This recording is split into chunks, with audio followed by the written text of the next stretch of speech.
It's happening to everybody.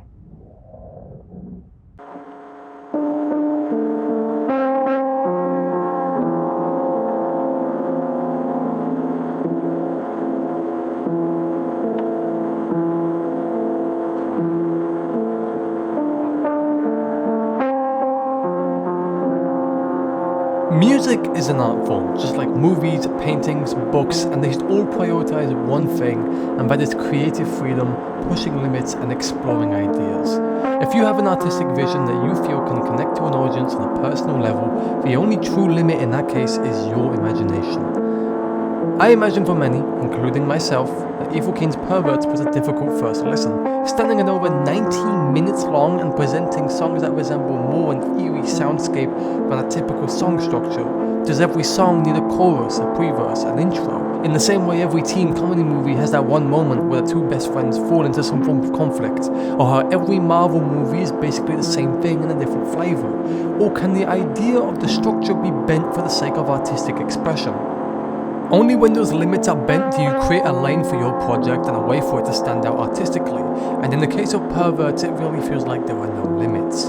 With each song being at around 8 minutes long on average, it gives them enough time to breathe and simultaneously immerse you into the world that it's creating, and it'll force you to pay attention every so often one way or another by occasionally subverting your expectations. Perverts runs at an exceptionally slow pace. It's cold, it's haunting, it's bleak. It's especially raw, unfiltered, and at times messy, and it's a deep look into the mindset Hayden was in during the creation of this project.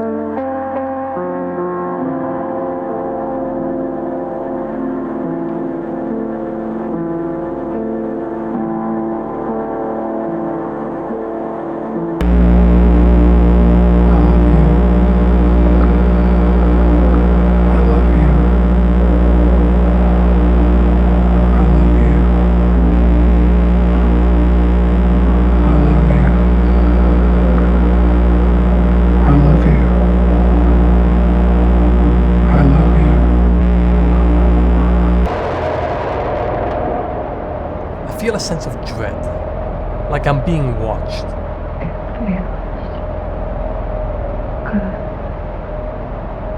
This voice is trying to communicate with me and I can't mute it.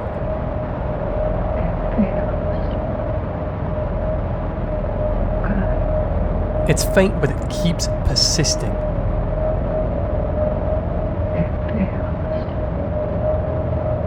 But Hayden isn't talking to anyone. It only shows up during the emptiness.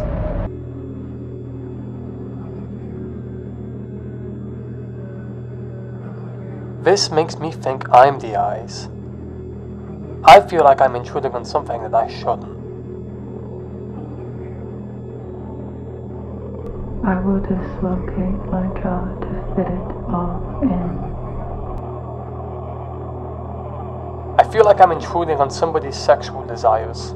And I shouldn't be here, but I can't escape. I'm stuck here. There's this looming sense of despair and dread. Everything is fuzzy, as if the lines are being blurred before my eyes. Somebody let me in, but I don't think I would want to be. I feel like a spectator to something much darker. And all I can wonder is if there's a light at the end of the tunnel.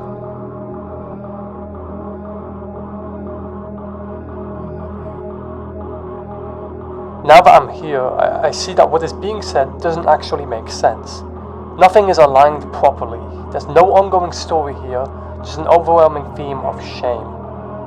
A non-linear song structure used to present a sensation rather than a story. And parts of this project feel like it's meant to be seen as a soundtrack that's supposed to be playing on top of your life. It's going to force you to open your ears and interact with this project differently than any other album you've heard in recent times. It's not all perfect, given that sometimes I do wish there was a bit more substance, but for the most part, it does a good job of immersing you into the soundscape on display.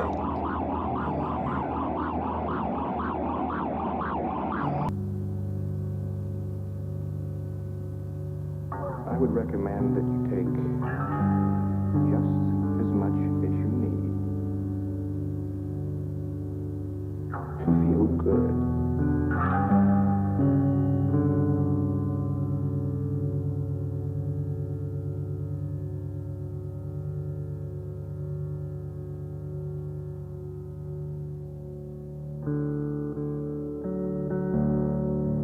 I was honestly relieved when I got to the closing track, Amber Waves, because it felt like a weight being lifted off my shoulders.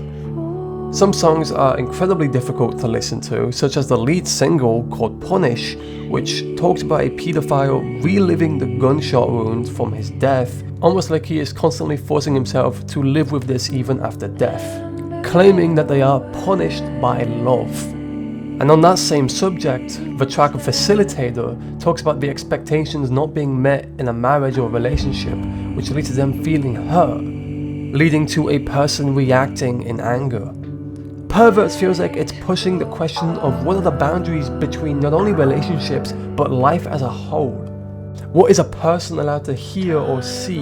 What is a person allowed to think? What are the expectations that they are meant to have? And what would be the morally correct way to react to said situations?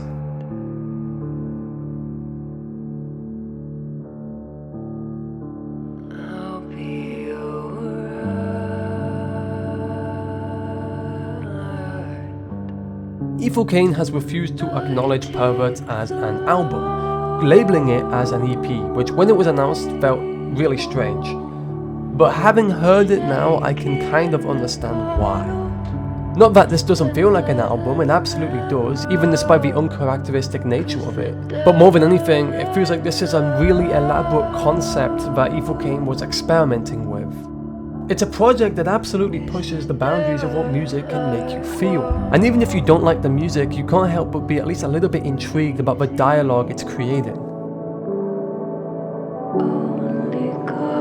Although it isn't perfect, Perverts feels like a concept album that pushes all the right notes to make you, the listener, think about something, an idea. And it has its flaws, but I can't help but look past them because the idea it's pushing is just so interesting and it keeps making me want to come back and talk about it more and more.